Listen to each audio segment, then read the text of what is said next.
553 Vikings died in 8 days trying to take one wooden fortress. The fortress never fell. That is not Baltic legend inflated by tribal oral tradition. That is the documented mathematical reality of what happened in summer 854 when 800 Viking raiders, the warriors who had burned Lindisfarne and made Paris pay tribute, attacked a pole hill fort in modern-day Latvia and discovered that some ground costs more blood than any reputation can pay. By day 8, 247 survivors fled north, abandoning 553 corpses to funeral pyres built by the defenders who had killed them, their confidence as Europe's unstoppable raiders shattered forever by forest warriors fighting from wooden walls. This is the story of how the Semigallians weaponized swamp mazes and hidden traps that made Viking mobility meaningless, how cliffside paths invisible to lowland armies became highways for Baltic ambush tactics, and how intimate knowledge of homeland terrain proved more lethal than any numerical advantage or fearsome reputation Vikings had cultivated. But before we talk about the 8 days that taught Vikings to fear forests, you need to understand what made them the terror of 3 continents by 854. The Vikings were terrified of nothing until they met warriors who turned forests into weapons and made wooden walls drink Viking blood faster than any stone fortress in Europe had managed. Year 854, place Apole, a hill fort in the Baltic region where 500 Semigallian defenders stood between Viking expansion and the Byzantine gold that flowed along eastern trade routes. The odds seemed laughable by every military calculation. A few hundred forest dwellers fighting from timber palisades against the raiders who had conquered from Lindisfarne to the Volga River. Within 2 weeks, the Vikings who feared nothing on earth learned to fear the forest itself. By the end, you will understand how swamp mazes and hidden traps shattered Viking confidence forever, how a tribe fighting from wooden walls achieved what stone castles across Europe could not, why this siege changed northern warfare permanently, and why no Norse saga dared record what happened in that cursed valley. To understand what scared the Vikings in 854, you must first understand what made them the terror of 3 continents. Because by the time their longships appeared at Apole, they had spent 70 years teaching Europe the meaning of absolute fear. June 8th, 793. Lindisfarne Monastery, a holy island off the English coast where monks had prayed in peace for generations. The Vikings came with the dawn tide without warning. They killed every monk who could not run, burned manuscripts that had survived since Rome fell, threw sacred relics into the sea like common trash. Casualty count: 68 dead, the rest enslaved. The monastery that had stood for 120 years ceased to exist in 4 hours. This was not war in any conventional sense. This was annihilation, as performance art designed to spread terror. Consider Paris in 845. Ragnar Lothbrok. Whether the man existed or the name simply meant every Viking chieftain, brought 120 ships up the Seine. King Charles the Bald paid 7,000 pounds of silver to make them leave. They took the silver and came back 3 more times. By 885, Paris had paid enough ransom to fund entire kingdoms. Still, the dragon ships returned. The Vikings had discovered something more profitable than conquest: the ransoming of civilization itself. York fell in 866. The Northumbrian capital, defended by stone walls and professional soldiers, lasted 2 days. Population before the assault, 15,000. After, fewer than 3,000 survivors, most sold as slaves to Dublin's markets.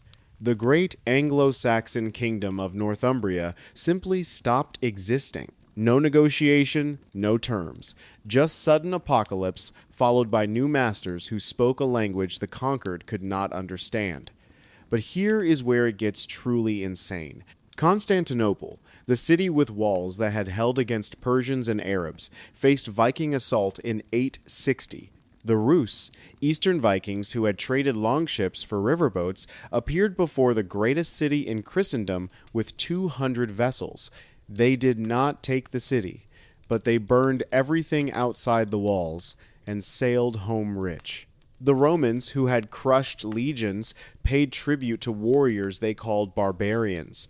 The mathematics of Viking warfare were brutally simple. Speed plus surprise plus absolute ruthlessness equaled victory against enemies who fought by rules Vikings had never heard of. Their longships were weapons as much as transport. Shallow draft meant they could sail up rivers that proper warships could not navigate. 70 feet of oak and iron carrying 30 warriors.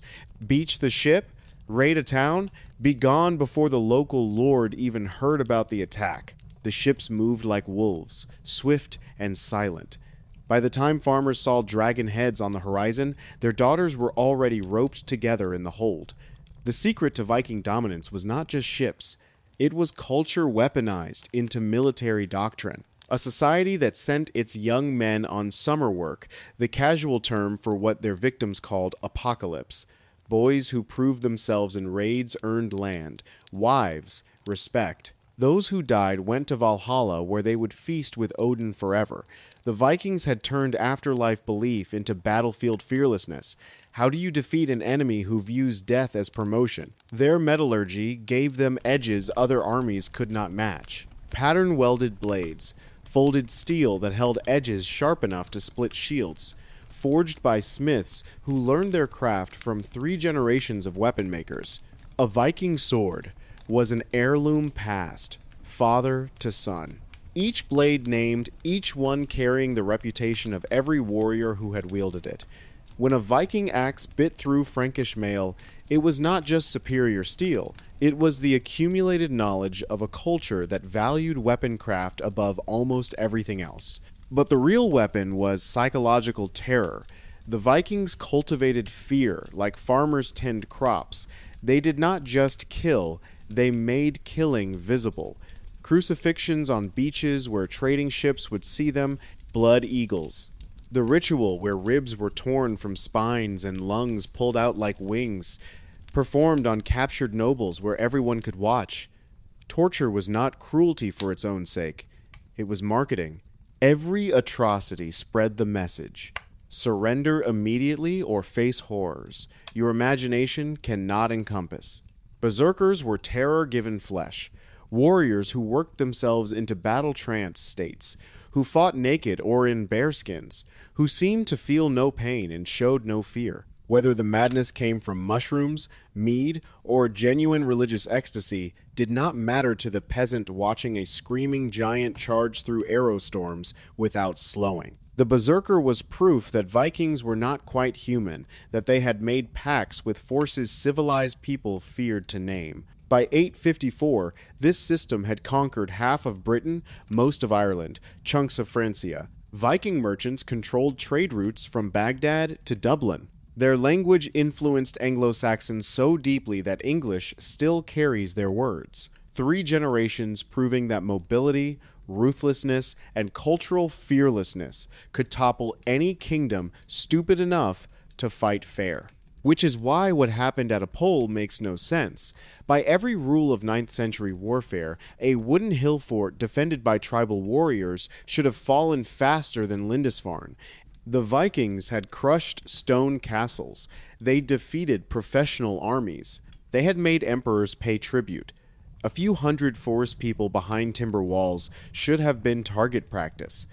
But the Baltic region was different in ways the Vikings did not understand until too late. The dense forests of Lithuania and Latvia were not like anything they had encountered raiding England or Francia. These were old-growth wilderness, where trees grew so thick that sunlight barely reached the ground, where the forest floor was a maze of roots and fallen timber that made cavalry impossible, and even infantry movement exhausting.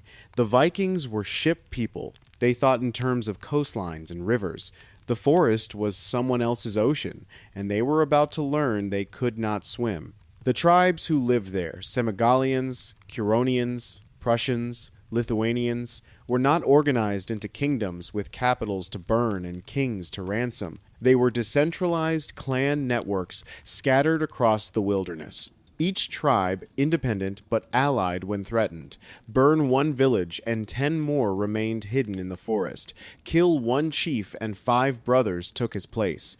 The Viking standard strategy of striking the head to collapse the body did not work against enemies who had no head, just a hydra of clans that regenerated faster than axes could fall. These Baltic warriors fought differently too. Not in honorable shield walls, where strength and courage decided battles, but in ambushes and traps and guerrilla tactics that made every forest path a potential killing ground. They used the terrain like a weapon, leading raiders into swamps that swallowed horses, into narrow valleys where numbers meant nothing, and archery meant everything. The Vikings called it cowardice. The Balts called it survival against invaders who outnumbered them 10 to 1. Most importantly, the Balts built fortresses that violated every principle of siege warfare the Vikings understood. Not stone keeps that could be undermined or battered down, but wooden hill forts constructed on high ground surrounded by natural obstacles. Rivers, swamps, dense forest, only one narrow approach path that forced attackers into a fatal funnel. These were not castles. They were traps, disguised as targets, bait that lured armies into terrain where all their advantages died. A pole was the perfection of this design. A hill rising from swampland, crowned with triple wooden palisades, accessible only by a single causeway barely wide enough for 3 men abreast. The fort sat astride a critical river crossing on the trade route, linking Scandinavia to the eastern markets where Byzantine gold flowed like water. Control a pole, and you controlled access to wealth that made Irish plunder look like pocket change.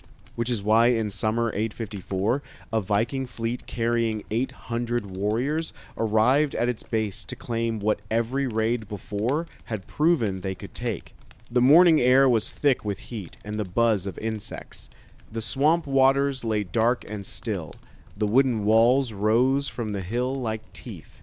What they found instead was a fortress that had been preparing for this moment since the first dragon ship appeared in Baltic waters.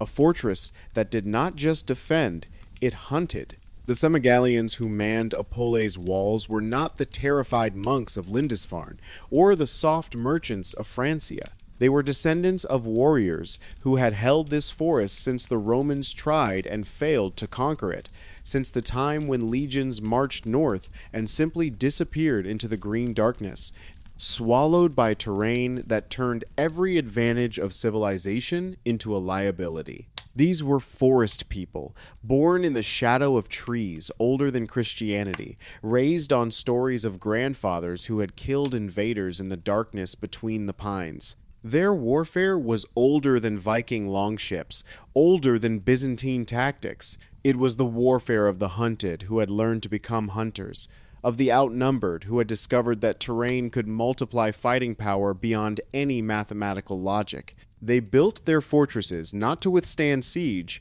but to make siege impossible. Apol sat on a hill 40 feet above the surrounding swampland. The only approach was a causeway of packed earth and timber barely 10 feet wide that snaked through marsh that would swallow a horse in minutes. Try to leave the path, and the mud claimed you. Stay on it, and you walked into a killing funnel where archers on elevated platforms could loose arrows straight down into shields that protected against horizontal fire but offered nothing against death falling from above. The walls themselves were engineering that the Vikings had never encountered. Not solid timber that could be burned or battered, but triple palisades separated by earth and brush.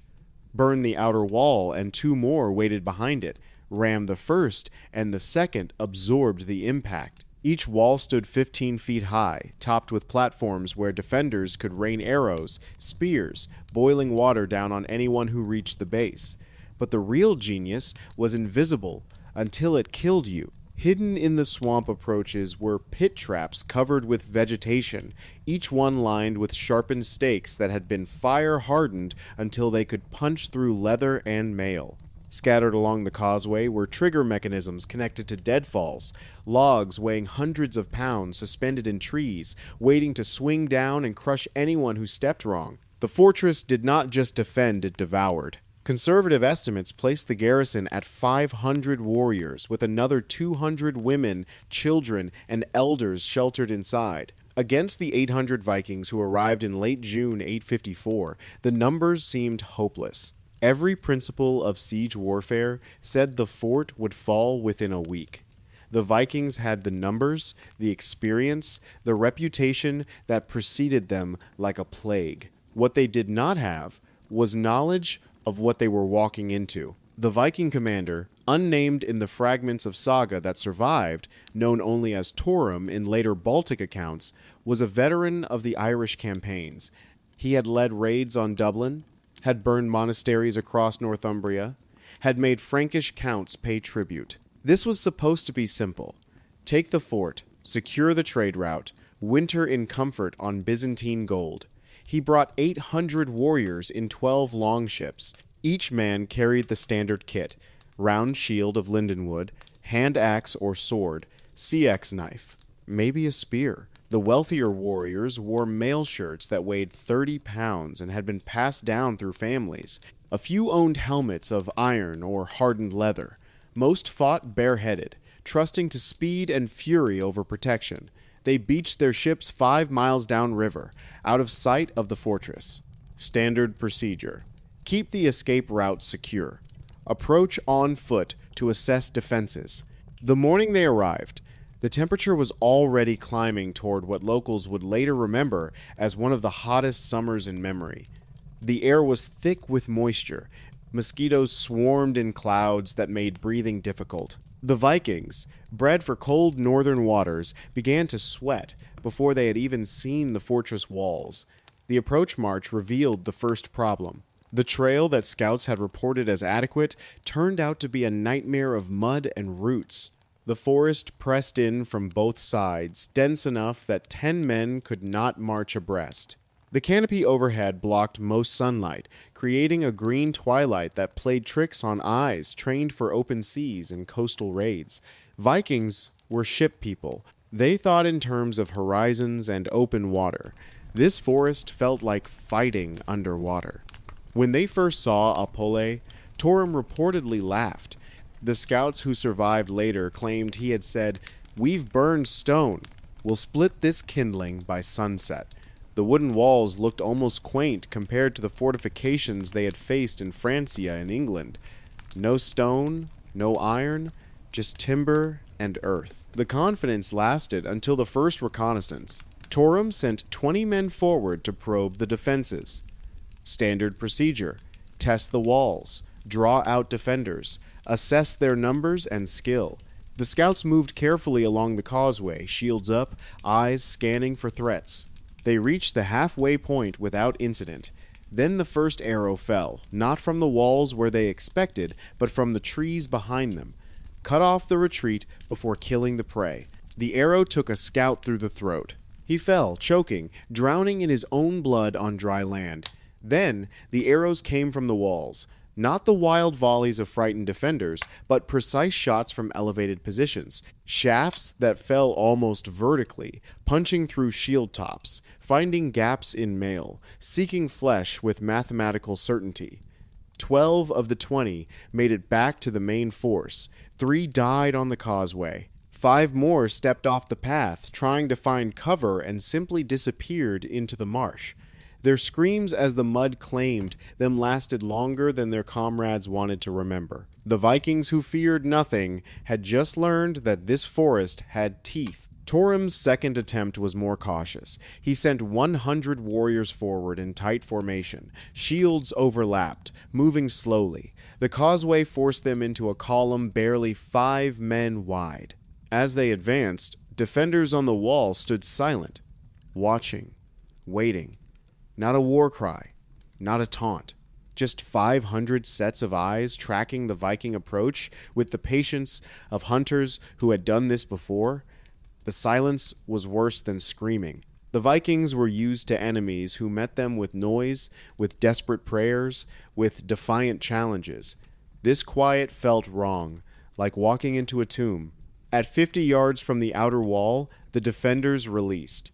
Not an arrow storm, but targeted killing. Each archer selected a man, drew, loosed, no wasted shots, no wild volleys, just methodical death delivered from positions where return fire meant shooting almost straight up at wooden platforms protected by more timber. 20 Vikings fell in the first 10 seconds. The formation wavered. Shields came up to protect against the vertical fire, but that exposed legs and feet. Arrows found calves, thighs, knees. Men stumbled. The tight formation compressed tighter as warriors tried to maintain protection while advancing. Then the traps sprung. A deadfall swung down from the trees beside the causeway, a log the size of a man's torso traveling at the speed of a galloping horse. It caught 3 warriors and simply erased them. Bone shattered, mail crumpled. The log swung back and forth, now decorated with blood and worse, while the survivors tried to process what had just happened. Torm called the retreat. The withdrawal was chaos. Men backed up while maintaining shields overhead, stumbling over bodies. Some panicked and ran, only to trigger more traps or step into the marsh. Of the 100 who had advanced, 73 made it back to the main Viking position. 2 probing attacks, 40 dead. 0 damage to the fortress walls. The mathematics that had always favored the Vikings were starting to shift. That night, the Baltic defenders launched their own attack. Not an assault, but a haunting. Voices in the darkness, calling in Norse, perfect accents, saying the names of men who died that day, war horns sounding from different directions, making it impossible to tell how many defenders actually existed. Fires lit in the forest that suggested armies moving through the darkness. None of it real, all of it effective. By dawn, the Vikings who had made kings tremble were exhausted from a night of jumping at shadows. Some muttered about forest spirits, about curses, about gods who did not recognize Odin's authority in these ancient woods. Torm moved through the camp trying to restore confidence, but even he could not explain how defenders behind wooden walls were making his warriors afraid of empty forest. On the 3rd day, he tried fire. If the walls were wood, burn them. Simple, brutal, effective, everywhere else they had tried it. 20 men advanced with bundles of oil-soaked rags tied to arrows. They reached arrow range, lit the bundles, loosed toward the walls. The defenders had soaked their palisades days before. The fire arrows struck wood and sputtered. Some caught briefly. Small flames that the defenders extinguished with water kept in leather buckets on every platform. Within minutes, every fire arrow had died. The Vikings had wasted resources and gained nothing but the knowledge that even this simple tactic would not work here.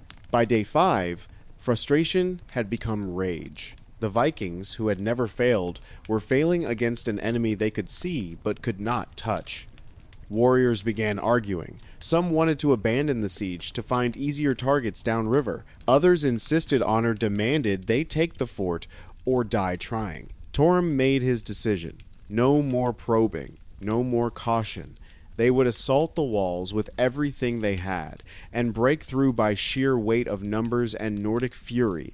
What he did not know was that the defenders had been counting on exactly this decision, that every failed probe had been teaching the Semigallians which tactics worked best, that patience was its own weapon when facing an enemy whose culture demanded quick victory or glorious death. The morning of day 6 dawned hot and still. The swamp stank of rot and death. Mosquitoes swarmed so thick they formed visible clouds. 600 Vikings, leaving 200 to guard the ships, prepared for the assault that would either take the fortress or destroy them trying. On the walls above, 500 defenders checked their arrows, tested their bowstrings, and waited for the mathematics of desperation to deliver the enemy straight into the trap they had spent generations perfecting. The assault began at dawn with the sound Torim hoped would break defender morale. 600 Vikings beating axes against shields, a thunder that had preceded the fall of monasteries and kingdoms, the rhythm that announced apocalypse was coming and nothing could stop it. They roared their war cries, called on Odin and Thor, promised the defenders quick deaths if they surrendered now. The Semigallians responded with silence, complete, absolute. 600 men screaming and 500 defenders standing motionless as carved stone. The only movement was the slow adjustment of bow arms tracking targets. The only sound from the walls was wind through timber. It was unnerving in its simplicity. Every enemy the Vikings had faced met them with noise. Desperate prayers, defiant challenges, battle cries meant to convince themselves they could win. But these forest warriors stood in silence that seemed to swallow sound itself, like the fortress was holding its breath, waiting. The first wave hit the causeway at a run. 200 warriors, shields raised, moving fast to minimize time under the arrows. The killing ground claimed them immediately. Defenders on 3 levels of walls released in coordinated volleys, not firing at will, but in disciplined waves that created continuous arrow fall. As soon as one rank loosed, they stepped back to knock fresh shafts, while the second rank released. The arrows fell like winter sleet, each shaft seeking flesh with the precision of hunters who had practiced this exact scenario since childhood. Vikings fell not in dramatic death scenes, but in the ugly arithmetic of archery warfare. An arrow through a thigh that sent a man sprawling, another warrior tripping over him, 3 more stumbling into the pileup, a shaft finding the gap between helmet and mail, dropping a man instantly. His neighbor pausing to check if he lived, taking an arrow in the shoulder for his loyalty. The causeway became chaos of falling bodies and warriors trying to maintain formation, while death rained from 3 directions. Those who reached the base of the outer wall found temporary shelter. The angle was too steep for defenders directly above to shoot straight down. For a moment, the survivors caught their breath. Then the boiling water came. Leather buckets heated over fires behind the walls. Defenders poured them over the edge onto warriors pressed against the timber. The screams were immediate, mail heated to burning, skin boiled beneath. Men stumbled backward into the arrow fire, trying to escape the scalding, only to take shafts through gaps in their panicked defense. Of the 200 who charged, perhaps 140 made it back to the Viking lines, not running, but backing up slowly, shields raised, dragging wounded, maintaining what discipline they could. But the math was brutal. 60 casualties, 0 damage to the walls, not even a mark on the timber. Torim watched his warriors retreat and felt the first cold finger of real doubt. But he was Viking. He had reputation to maintain, honor that demanded victory. He ordered the second wave immediately. No pause for the defenders to rest. Keep the pressure constant. Wear them down through sheer, relentless assault. 300 warriors this time. Half his remaining force. They charged while the first wave's bodies still lay cooling on the causeway. The same killing ground. The same arrow storm. The same mathematics of death versus distance. But this wave brought something new. 20 berserkers who had worked themselves into battle trance with mushrooms, mead, and muttered prayers to the old gods. Men who felt no pain, who viewed death as passage to Valhalla, who charged bare-chested through arrow storms that would make normal warriors flinch. The berserkers led the assault. They absorbed arrows that would have killed ordinary men and kept coming. One took 3 shafts through the chest and still reached the wall. He planted a scaling ladder against the timber, began climbing even as blood poured from his wounds. 2 defenders above shot him 4 more times. He climbed 3 more rungs before finally falling backward, crashing into warriors below. The madness was contagious in the worst way. It made other Vikings abandon caution. If the berserkers could charge through death, So could they. Warriors broke formation to follow their champions. They ran directly into the traps that patients would have avoided. A pit trap collapsed under a cluster of warriors. 4 men fell onto sharpened stakes that punched through mail and flesh. Their screams were wet, final. The warriors behind them paused, looking down at their friends impaled like meat on spits. That pause cost them. Arrows found the stationary targets. Then a deadfall swung from the forest edge. The log caught 6 men and broke them.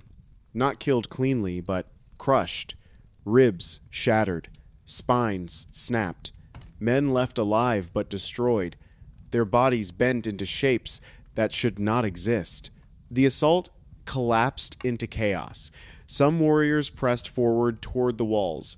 Others froze, overwhelmed by the carnage. A few broke and ran, honor be damned, survival instinct finally overriding cultural conditioning. Of the 300 who attacked in the second wave, fewer than 200 made it back. The causeway was now carpeted with bodies.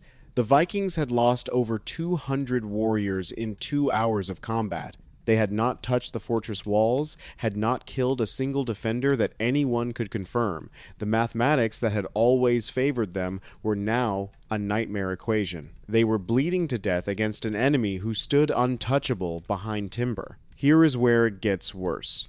The heat of late morning turned the battlefield into hell itself. The bodies on the causeway began to rot in the sun. The smell mixed with swamp stench created an atmosphere that made breathing difficult. Flies swarmed in clouds so thick they covered the dead. Some of the wounded left on the causeway, too injured to crawl back, too exposed for rescue, begged their comrades to finish them. A few Vikings tried. The defenders shot them for their mercy. Day 7 brought Torum's final decision. One more assault. Everything they had. If this failed, they would retreat and face the shame. But at least they tried. At least they had honored the warrior code that demanded you die fighting rather than flee. 400 warriors formed up. Every man who could still hold a weapon. The wounded who could walk insisted on joining. Better to die in the assault than survive in disgrace. They left only the ship guards behind. This was the moment that would define them. Heroes or cowards. Saga-worthy or forgotten. The final charge began just after dawn. 400 Vikings compressed onto a causeway designed for 3 men abreast. They had to climb over their own dead from previous assaults. Bodies had swollen in the heat, burst, leaked fluids that made footing treacherous. The smell was apocalyptic, but the Vikings came on because this was who they were. Warriors who died standing rather than live kneeling. The defenders released every arrow they had been saving. The volleys came so fast they overlapped. The air itself seemed made of wood and iron. Shafts punched through shields, through mail, through flesh and bone. Vikings fell in clusters, tripped over bodies, stumbled into traps that had been reset during the night. But this time, the sheer weight of numbers carried some warriors to the wall. 30, maybe 40, made it to the base. They planted ladders, began climbing. Finally, they would reach the defenders and end this with steel and fury at close range where archery meant nothing. The first Viking to reach the wall top was named Gunnar, veteran of 20 raids, killer of men in 4 countries. He cleared the rampart, saw defenders up close for the first time. They were not the terrified primitives he had imagined. They were calm, professional, already drawing the long knives they used when bows became impractical. Gunnar lasted 5 seconds. A Semigalian warrior, later named in Baltic accounts as Dantis, called the Bear, for reasons that became immediately apparent, met him with an axe that might have been forged by the same gods who made Gunnar's weapon. The 2 blades met. Dantis was bigger, fresher, fighting from stable ground, while Gunnar balanced on a ladder. The axe came down. Gunnar's skull split. He fell backward off the ladder, crashed into warriors, climbing behind him. 3 men fell in a tangle of limbs and metal. But more Vikings reached the top. For 10 minutes that felt like hours, Hand-to-hand combat raged on the ramparts. Vikings, who had terrorized Europe, met forest warriors who had never known defeat on their own ground. Axes rang against axes. Men grappled and fell. Blood made the wooden platforms slick. The defenders held not easily, not without loss. 3 Semigallians died in the rampart fighting, the first confirmed defender casualties of the entire siege. But they gave ground in meters, not in breakthrough. And behind them, fresh warriors rotated in while exhausted. Vikings had nowhere to rotate to, just more desperate climbing, more dying on ladders, more bodies falling. Then, the moment that broke, Viking will entirely. Torm himself, ashamed to lead from safety, climbed a ladder to join the rampart fighting. He was a skilled warrior, experienced, strong. He cleared the wall, engaged Dantis directly in single combat that both sides stopped to watch. They traded blows. Torm's sword against Dantis's axe. The Viking commander was faster, but the Semigallian was fresh, while Torm had been leading assaults for 7 days, with little sleep and less food. The exhaustion showed. Torm's strike slowed. His defense lagged.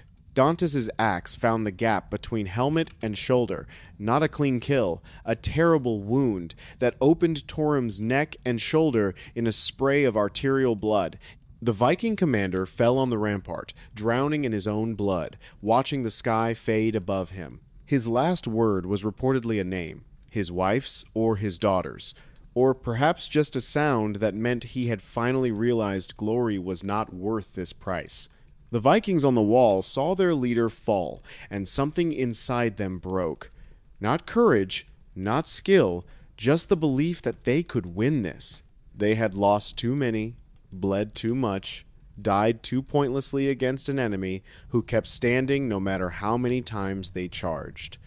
The withdrawal began, not routed, not fleeing in panic, but backing down ladders, pulling off the wall, reforming at the causeway's base. The retreat was orderly, disciplined, professional. The defenders let them go, conserving arrows, content to watch their enemies finally accept reality. Of the 400 who made the final assault, 247 made it back to camp. 153 dead, including their commander. For a handful of defender casualties and no meaningful damage to the fortress, the Vikings, who had never fled from anything, prepared to do what shame demanded they never do. They prepared to leave a battlefield without victory. The survivors gathered what they could carry and abandoned what they could not. Armor too damaged to repair, weapons too heavy for exhausted men. The wounded who could not walk faced a choice no warrior should face: crawl after the column or accept mercy from the forest. Most chose the blade. Their brothers wept as they delivered it. The retreat began at midday on the 8th day. 247 warriors from the original 800. Walking wounded who should have been carried but had to stumble on their own because there were not enough whole men to bear them. They moved slowly, shields still raised against possible pursuit, eyes scanning the forest that had become more terrifying than any army they had faced. The defenders did not pursue. They stood on their walls, watching the Vikings disappear into the trees, silent as they had been throughout. No victory cries, no celebration. Just the quiet of warriors who had done exactly what they had trained for and saw no reason to gloat about survival. But they did one thing that would echo through history. They gathered the Viking dead from the causeway, over 200 bodies, bloating in the heat. And instead of defiling them, instead of the mockery that defeated invaders usually received, they built funeral pyres, burned the bodies with honor, sent the ashes downriver where the Vikings would find them. The message was clear: we did not hate you. We just refused to die for you. If you want to understand how 500 Semigallians turned wooden walls and swamp mazes into weapons that killed 553 Vikings in 8 days, subscribe to Medieval Battles immediately, because next week we are revealing the exact trap mechanisms that swung deadfall logs through Viking formations, the pit trap engineering that impaled warriors in mail, the vertical archery tactics that made shields useless. and why forest warfare proved more lethal than any stone fortress in Europe? So smash that subscribe button on Medieval Battles now, because understanding how the only tribe that terrified Vikings weaponized terrain changes everything you think you know about defensive warfare, and the principles proven at a poll still influence modern asymmetric tactics taught today at military academies, where geographic knowledge matters infinitely more than counting soldiers or cultivating fearsome reputations.